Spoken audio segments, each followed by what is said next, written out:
The rain hammered the tin roof like 1,000 accusations, each drop a reminder of the storm that had raged inside this house 20 years ago. Jack Harlan's hand trembled on the doorknob, the wood scarred from years of neglect, as if the house itself remembered the boy's pleas. "Daniel?" he whispered to the shadow on the porch, but the face staring back wasn't his son's. It was a stranger's, etched with a grief that mirrored Jack's own buried regrets. "I'm not here to haunt you, Mr. Harlan," the man said, his voice steady but laced with the quiet fury of someone who'd carried a secret too long. "Daniel sent me. He said it was time you knew the truth, the one you ran from when you shoved him into the night." Jack's knees buckled against the doorframe, the world tilting like the first time he'd seen his boy kiss another under the bleachers, that forbidden spark igniting a fire he couldn't name or tame. And in that instant, as thunder cracked the sky, Jack realized the ghost he'd buried wasn't Daniel at all. It was himself. The screen door creaked shut behind him, but Jack couldn't move. The porch light flickered, casting jagged shadows over the stranger's face. High cheekbones, dark curls plastered by the downpour, eyes like polished obsidian that seemed to see straight through to the rot in Jack's soul. He was maybe 35, built like a farmhand who'd traded pitchforks for city grit, wearing a worn leather jacket that smelled faintly of cigarette smoke and distant oceans. Jack's mind reeled back, unbidden, to that sweltering July evening in 2005, when the Harlan family home in rural Ohio had cracked open like an overripe peach. Daniel had been 19, home from his first year at Ohio State, all lanky limbs and that infectious grin that could charm the crows from the cornfields. Jack remembered the dinner table sticky with barbecue sauce, the air thick with the sizzle of ribs on the grill outside. His wife, Ellen, had been humming an old Patsy Cline tune, her hands flour-dusted from peach cobbler. Their daughter, Sarah, 14 and all elbows, was chattering about cheer tryouts. And Daniel, God, Daniel, sat there with his secrets bubbling under his skin, like the creek after a flood. Started with a phone call. Jack had answered the landline in the kitchen, wiping grease from his calloused hands on his jeans. "Harlan residence," he'd grunted, expecting the feed store or a wrong number. Instead, a voice, young, hesitant, male, crackled through. "Is Dan there? Tell him it's Alex. He knows."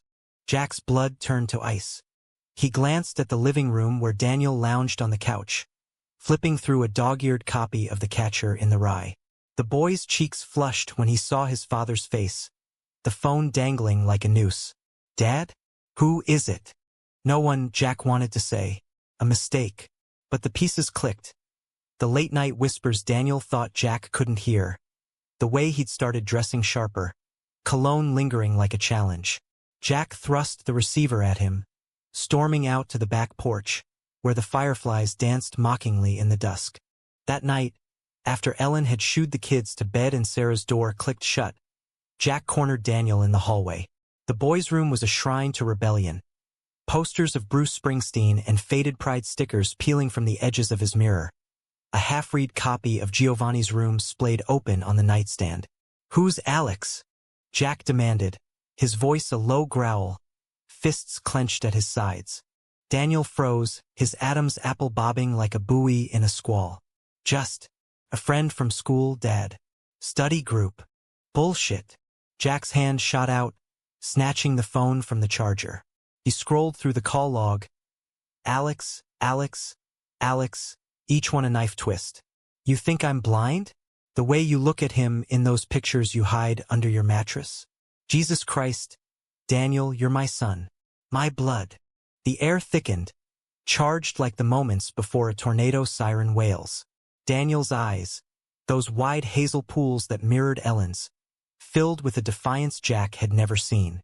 "Yeah, Dad, I'm your son, and I'm gay. Alex is. He's my boyfriend." The word landed like a shotgun blast. Jack reeled back, the hallway spinning. Gay. The slur he'd heard in locker rooms, the whispers in church basements about those kinds ruining the heartland. But this was Daniel, the boy he'd taught to bait a hook, to drive stick in the old Ford pickup, to pray the Lord's Prayer without flinching. "You lyin'?"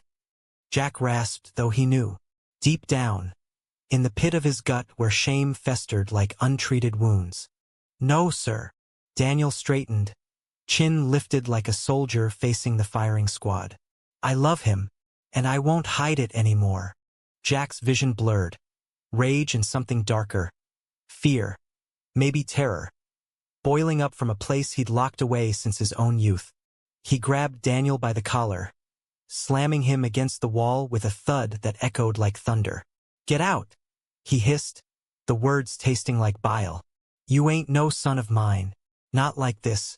Pack your shit and go before your mother sees what you've become. Ellen found them like that at dawn. Daniel's duffel slung over his shoulder. Eyes red-rimmed but unbroken. She wailed, clutching at both of them. But Jack stood firm, a monolith of denial. He's made his choice, Elle. Let him go. Sarah sobbed from the stairs, her world fracturing. But Jack turned away, staring at the cornfields stretching endless under the rising sun.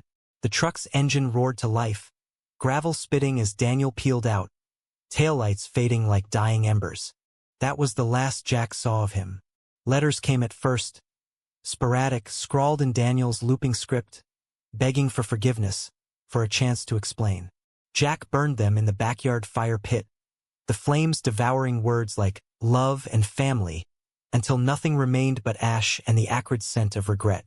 Ellen withered after that, her laughter replaced by silences that stretched like winter nights. She passed 5 years later, cancer eating her from the inside, whispering on her deathbed, "Find him, Jack, for me." But he couldn't.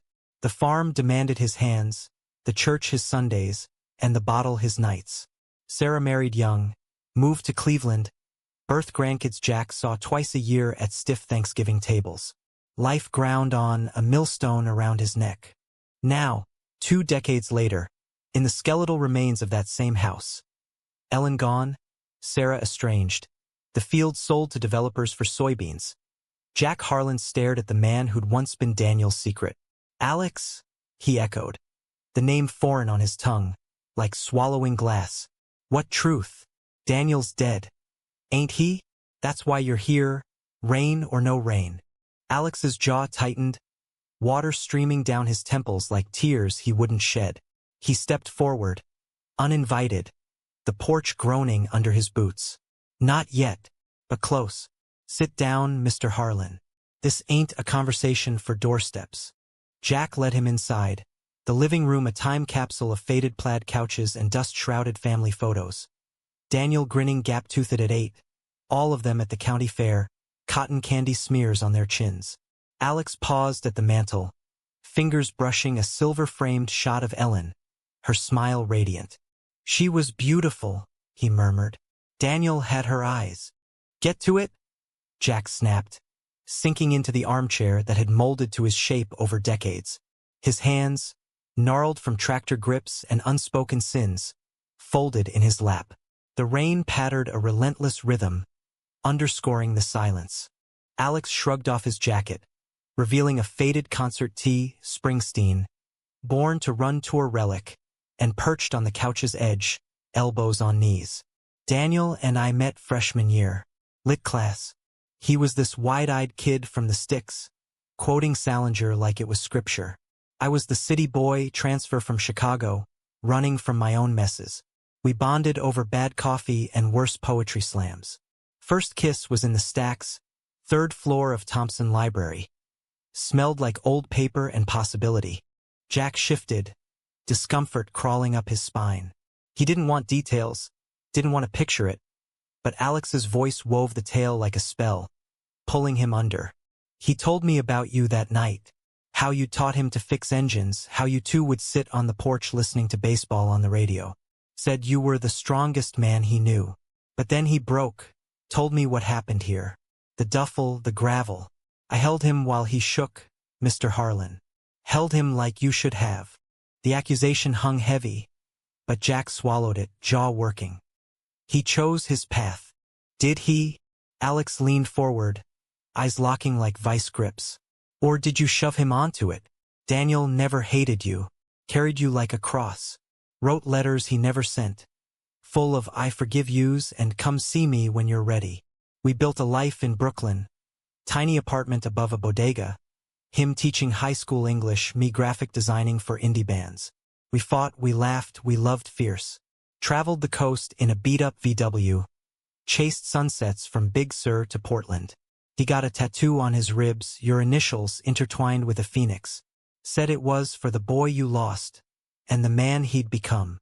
Jack's throat closed, memories assaulting him. Daniel as a toddler, chubby fists clutching his pant leg. The pride in his chest when the boy hit his first home run. "Why now?" he rasped. "After all this time?" Alex pulled a crumpled envelope from his jacket pocket. The paper softened by handling, addressed in Daniel's hand. "Dad. Because he's dying. Pancreatic cancer. Diagnosed 6 months ago. Spread fast. He's in hospice now on the East River watching ferries like they're going somewhere. Refused to let me call you. Said you'd made your peace.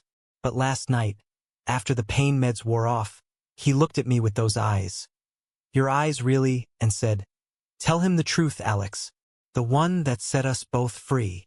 Jack's fingers itched for the letter, but he held back, terror rooting him. "What truth? That he hates me? That I broke him?" Alex shook his head, a sad smile ghosting his lips. "No, that you didn't break him. You made him. And the truth. God. It's bigger than that." The clock on the mantel ticked like a heartbeat. Each second a hammer blow against the fragile dam Jack had built around his heart. He reached for the letter, fingers brushing Alex's, a jolt passing between them. Accidental, electric, stirring ghosts Jack had long ago exorcised with whiskey and work. Alex didn't pull away, just watched him with that unflinching gaze, the kind that stripped a man bare. Jack slit the envelope with a thumbnail, the paper yielding like flesh. Daniel's handwriting spilled out, familiar loops and crosses, dated just a week prior. "Dad, if you're reading this," Alex finally grew a pair. "Or I did. Doesn't matter. The rain's coming down outside my window, same as it did that night I left. Remember how you stood in the driveway, silhouette against the headlights? I do. Every detail." He paused, breath hitching. The words blurred, but he pressed on. "I forgive you, Dad. Not because it's easy, but because holding on to the hurt was killing me slower than this disease. You threw me out because you were scared, scared of what I was, scared of what it said about you. I get that now. Alex helped me see it. He loved me through the ugly parts. The nights I'd wake screaming your name, not in anger, but in longing. We had 10 good years, Dad. Real ones. Picnics in Prospect Park, holidays with his sister in Queens, that road trip where we got hitched in a Vegas chapel just because we could. No regrets there." Jack's chest ached, a vice tightening. Hitched? His boy, married in sin? Or was it love? The farm boy's code clashed with this urban fairy tale, but beneath the judgment, envy flickered. Envy for the life Daniel had clawed from the wreckage Jack had wrought. "But here's the truth you need. I found your letters. The ones you wrote to Mom, hidden in her hope chest after she passed.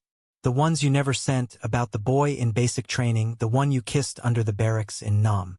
Tommy, you loved him, Dad, deep like I loved Alex. And when he died in the jungle, you buried it all, came home, married Mom, built this life like a fortress against the pain. You saw me coming out and thought it was your ghost rising. So you banished it, banished me. But Dad, that love, it wasn't a curse. It was your strength. That's why you're still here, stubborn as Ohio clay." The letter trembled in Jack's grip. Tommy. The name surfaced from fogged memories. Basic at Fort Benning, 68. Humid Georgia nights thick with mosquito wine and unspoken wants. Tommy Riley. Red-haired Irish kid with a laugh like thunder. Hands rough from rifle drills but gentle in the dark. They'd shared smokes, stories, then more. Stolen moments behind supply tents. Hearts pounding with the thrill of the forbidden. Then Kisan, the letter from command, Kia. Jack had folded into himself after that, the wound cauterized by denial. Ellen had been safe, steady, a port in the storm. But the hunger never died. It just hibernated, waiting for Daniel's confession to wake it roaring. "You knew. Jack croaked, eyes lifting to Alex. About Tommy?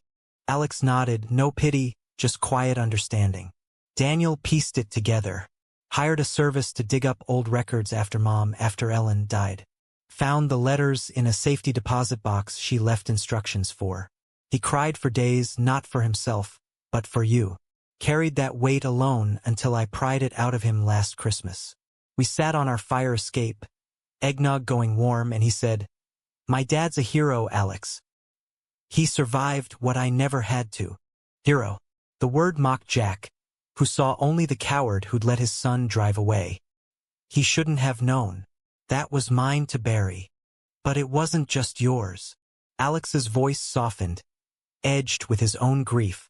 It shaped us all. Daniel spent years chasing your approval in every poem he wrote. Every kid he taught to love words without shame. And me? I lost my brother to the same silence. Closeted, married to a woman he didn't love, until the bottle took him. Daniel pulled me out of that. Gave me a family when mine wrote me off. Jack folded the letter, tucking it into his shirt pocket like a talisman. The rain eased to a drizzle, tapping Morse code against the windows. He's really going? Alex's face crumpled, just for a second, before resolve hardened it. Tomorrow, maybe. Doc say hours, but he's stubborn, like you. Wants to see the sunrise over the water one more time. Come with me, Jack. Let him say goodbye proper. Or hello, depending on how you look at it. The invitation hung, a bridge over the chasm Jack had dug. Pride warred with longing, the old walls cracking under the flood. He thought of Ellen's last words, her frail hand in his. Find him. Thought of Sarah, who called monthly now, her voice laced with why. Dad? Why'd you do it? Thought of the empty chair at Thanksgiving, the ghost that haunted every meal. Brooklyn, Jack muttered, standing on legs gone rubbery. Never been farther than Cincinnati. Alex rose too, close enough now that Jack caught the scent of him. Clean soap under the rain, a hint of sandalwood cologne that stirred something primal, unwelcome. It's a drive. 8 hours. We can take turns. Jack nodded once, decisive. I'll pack a bag. But if he don't want me there, he does. Alex clapped a hand on his shoulder, firm, brotherly. Or he wouldn't have sent me. They moved in tandem then, strangers bound by blood and bond. Jack rummaged the hall closet for his old duffel, Daniel's once, stuffing it with clean socks, a thermos for coffee, the family Bible Ellen had cherished, its pages marked with her underlinings on forgiveness. Alex waited by the door, scrolling his phone, murmuring updates to someone. A nurse? A friend? Jack didn't ask. The drive east was a blur of interstates and sodium-lit rest stops, the old Ford's engine humming a dirge. They talked in fits and starts. Alex sharing stories of Daniel's quirks, like his obsession with jazz records and midnight baking. Jack grunting memories of boyhood fishing trips, the ones where words weren't needed, just the pull of the line and the sun on the water. Silence stretched too, heavy but not hostile, broken by AM radio preaching fire and brimstone that made them both snort. By dawn, the skyline loomed, steel and glass piercing the pink haze. Alex navigated the maze of streets to a brick building in Williamsburg, its facade tagged with murals of intertwined hands and rainbows. The hospice smelled of antiseptic and wilted flowers, but the nurse at the desk smiled soft, waving them through. Room 312. He's lucid today. Daniel lay in the bed, a shadow of the boy Jack remembered.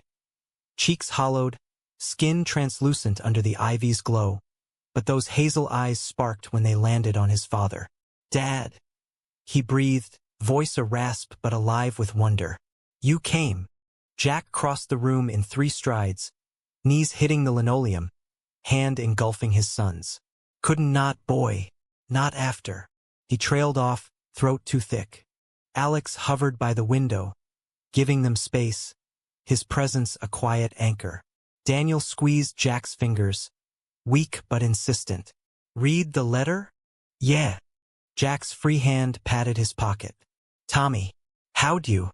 Love finds a way. Daniel's lips curved, faint but genuine. Like it found me and Alex. Like it brought you here. They talked then, halting at first. Weather, the farm sale, Sarah's new baby boy. Then deeper. Regrets spilled like confessions in a backwoods church. I was wrong, Jack admitted, voice cracking. Scared you off 'cause I was scared of me. Daniel nodded, tears tracking salt paths. I know, Dad, and I love you for it. For surviving. Alex joined them, perching on the bed's edge, his hand finding Daniel's other. The three of them sat like that, a fragile trinity, as the sun crested the East River, gilding the waves in gold. No grand gestures, just the weight of presence, the mending of frayed threads. But peace fractured that afternoon, when Sarah arrived unannounced, her heels clicking like judgment. She'd driven from Cleveland after Alex's text, face thunderous. Dad? What the hell? After everything. She stopped short at the sight. Jack at the bedside, Alex entwined with Daniel's fingers. Sarah, Daniel murmured, reaching. Sis, come meet Alex proper. Betrayal flashed in her eyes, not at the love, but at the secrets. You knew? All this time, and you didn't tell me? She rounded on Jack. Or you, flying in now like some prodigal saint? The room ignited, words flying like shrapnel. Sarah accused Daniel of abandonment, Jack of hypocrisy. Jack fired back about her distance, her perfect life that ignored the fractures.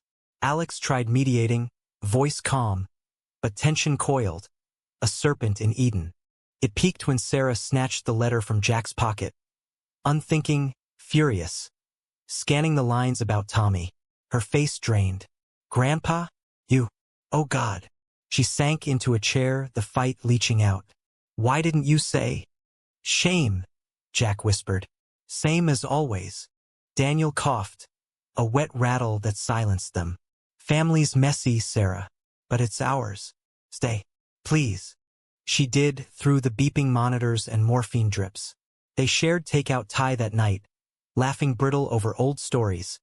Daniel's first crush on the neighbor boy, Sarah's teenage rebellion with purple hair. Alex sketched on a napkin, caricatures that captured their essences. Jack as a grizzled cowboy, Daniel as a poet with wings. In the quiet hours, as Sarah dozed and Alex stepped out for coffee, Daniel pulled Jack close. The truth, Dad, is not just Tommy. It's that I see you now, whole, and I'm proud. Jack wept then, unashamed, the dam breaking at last. Dawn broke gray the next day, the river shrouded in fog like a mourner's veil. Daniel slipped away just after, his hand going slack in Alex's while Jack and Sarah kept vigil. No dramatics, just a final breath soft as a sigh, and then the room filled with that profound emptiness, the kind that echoes in bones. The funeral was small, held in a non-denominational chapel in Greenpoint, walls papered with photos. Daniel and Alex at Coney Island, cotton candy beards and Ferris wheel grins. Daniel with students, arms full of dog-eared books.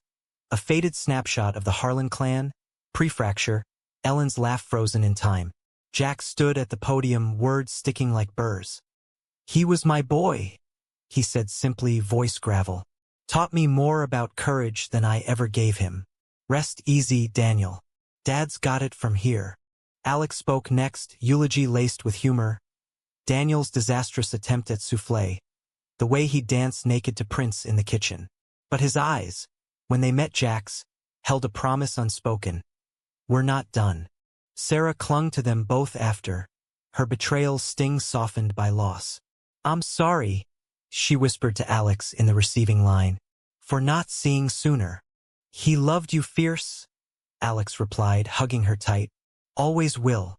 The weeks blurred into a new rhythm. Jack returned to Ohio alone, the house echoing emptier than before, but he didn't retreat. He called Sarah daily, drove to Cleveland for diaper changes and baseball games with little Jack Jr., the boy's chubby fists a bomb. And Alex became the thread stitching the unraveling. Started with texts. How's the farm? From Alex, photos of Brooklyn stoops blooming with impatience. Jack replied with snapshots of the revived garden, tomatoes heavy on the vine. Then calls, late-night confessions over staticky lines. Alex admitting the apartment felt like a tomb without Daniel's clutter. Jack unearthing the old letters to Ellen, reading aloud the ones about Tommy, voice steady for the first time. Betrayal crept in subtly, a shadow at the edges. Sarah uncovered it one autumn afternoon, rifling through Jack's desk for old photos. A yellowed envelope, postmarked Chicago, 1985, addressed to Ellen, from a Thomas Riley Jr. Uncle Tommy's boy. The note began.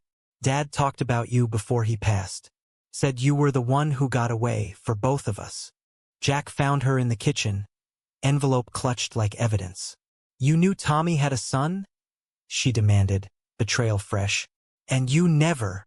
Wasn't mine to know, Jack said, but the lie tasted false. He'd suspected, after Ellen's death, when she'd left that safety deposit box key with a note.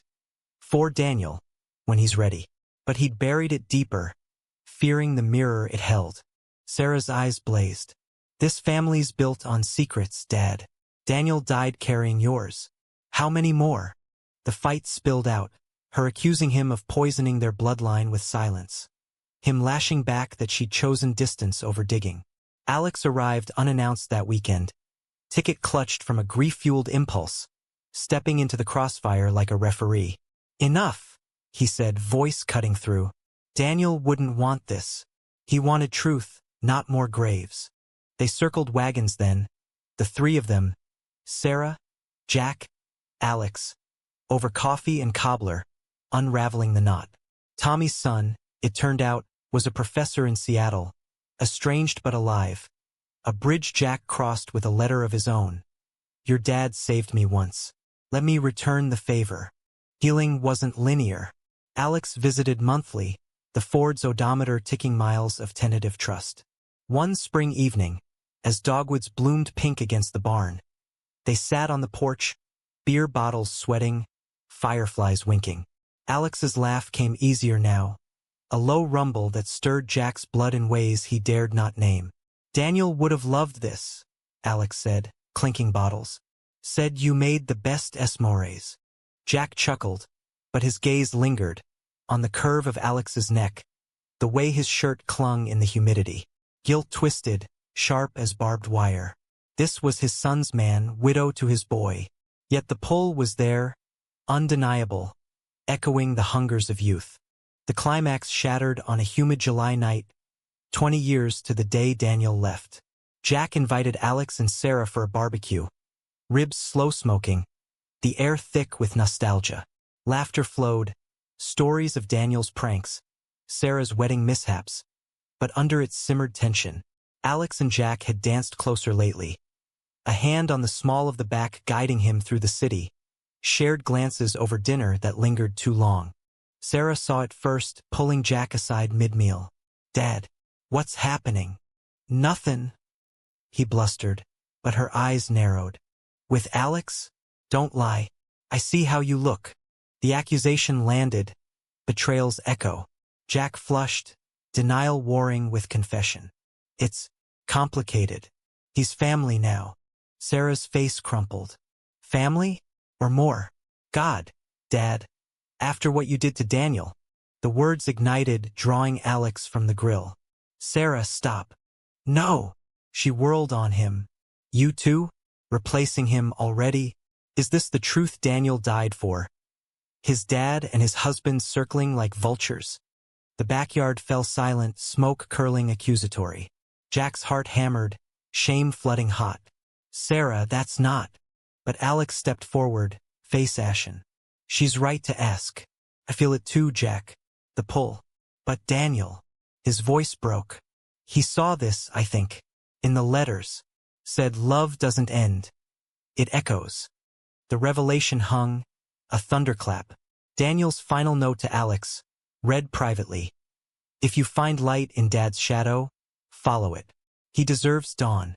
Betrayal transmuted to understanding, raw and aching. Sarah stormed inside, but returned with tears, hugging them both.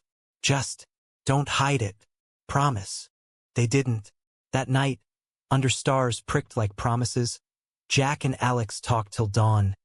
Grief, desire, the messy alchemy of moving on. No rush, no labels, just two men mending, hands brushing tentative. Months wove into years. Sarah married again, her home a hub for holidays where Alex and Jack arrived together, hands linked unapologetic. The farm revived under their care. Community garden for queer youth, funded by Alex's designs, Jack's sweat. Tommy's son visited once, a quiet man with his father's eyes, sharing stories that filled the hollows. The truth, it turned out, wasn't a single revelation but a mosaic. Forgiveness as verb, love as verb, living as the ultimate redemption. Jack Harlan, once the monolith, softened at the edges, his heart a harbor now, not a fortress. On the porch one crisp October eve, Alex leaned against him, head on shoulder. "Daniel'd be proud." Jack kissed his temple, soft as absolution. "He is." And in the rustle of leaves, Jack swore he heard laughter. His boys, eternal, free. The years folded like well-worn pages, each one adding creases to Jack's face but smoothing the scars within. By 2025, the old farmhouse stood sentinel over fields now dotted with solar panels. A concession to progress Jack had grumbled about but secretly admired, courtesy of Alex's eco-crusader friends from the city. The porch swing creaked under their weight most evenings, a ritual of iced tea and twilight confessions. The radio tuned low to whatever ballgame happened to be on. Sarah's life bloomed parallel. Little Jack, now a lanky 10-year-old with Daniel's grin, spent summers helping Grandpa with chores, his questions blunt as a boy's curiosity. "Uncle Alex, were you and Uncle Dan married like Mom and Dad?" he'd ask, swinging a bat in the yard. Alex would ruffle his hair, voice steady. "Something like that, kiddo. Love's got more shapes than baseballs." Betrayal's ghost lingered, though in quieter moments.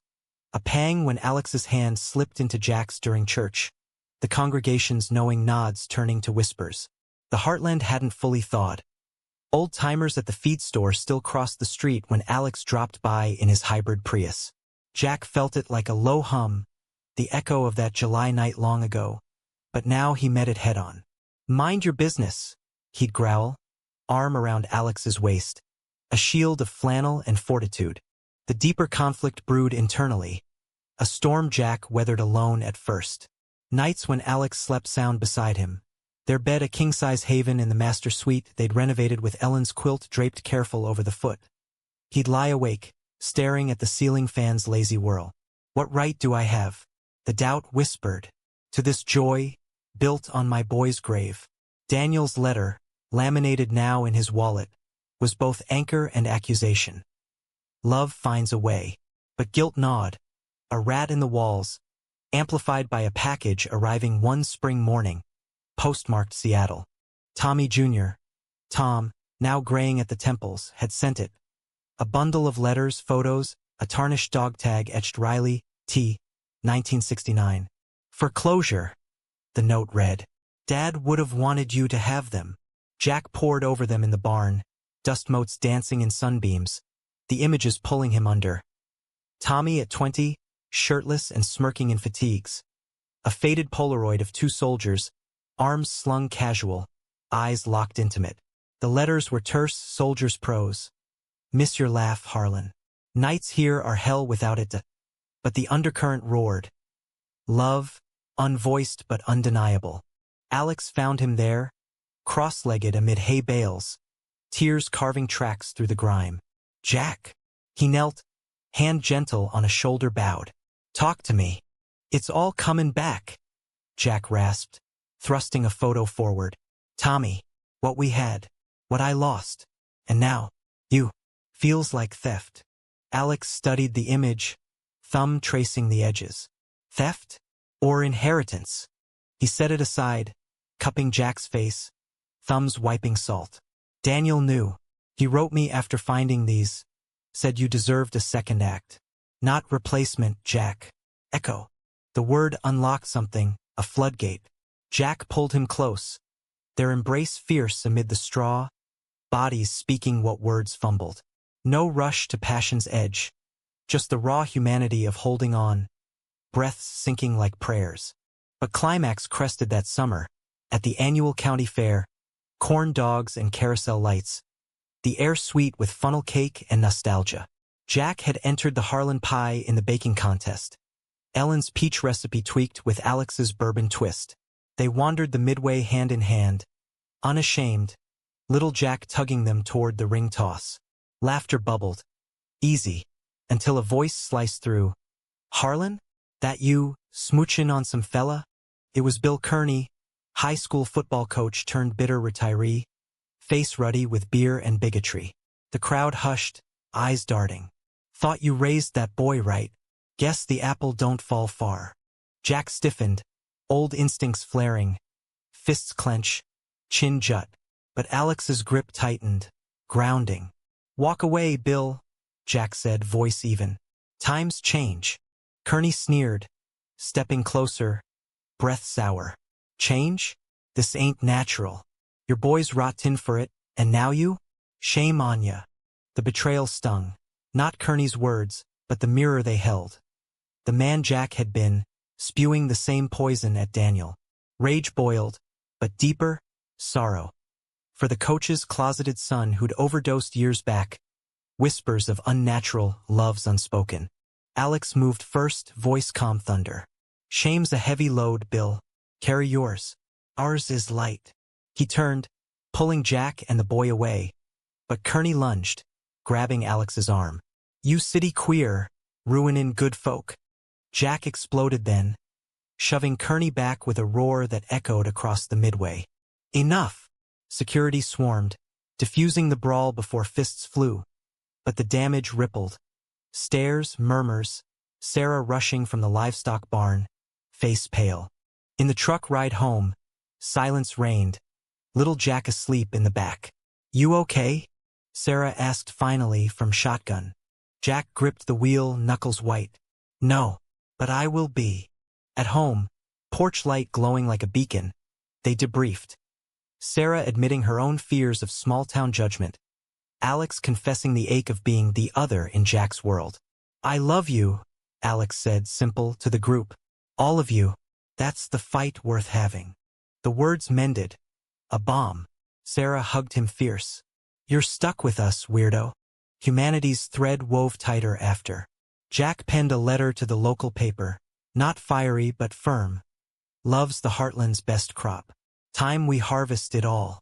It sparked talks at the diner. Fences mended over coffee. Kearney apologized weeks later, gruff over the phone. "Lost my way, Harlan. Sorry." The ending unfolded gentle, humanistic. No tidy bows, but growth's quiet bloom. By winter, Alex and Jack adopted a rescue mutt. A scruffy terrier named Phoenix, who claimed the foot of their bed. Sarah's home filled with visits, her walls hung with photos. Daniel's wedding pic beside one of Jack and Alex at Pride. Rainbows on weathered cheeks. One Valentine's, as snow blanketed the fields, they drove to the old Harlan plot. Daniel's stone simple, etched beloved son, echo of love. Jack knelt, tracing the letters, Alex beside him, hand warm in his. "Miss you, boy," Jack murmured. "But we're good. Thanks to you." Wind whispered back, or maybe it was imagination. Laughter, free and full. Back home, fire crackling. They curled together, Alex's head on Jack's chest, heartbeat a steady drum. "Happy?" Alex asked, sleepy. Jack kissed his brow. "Whole. In America's vast tapestry. Flawed, fierce, forgiving. Their story stitched a patch. Not perfect, but human. Love, after all, wasn't the absence of storms, but dancing in the rain.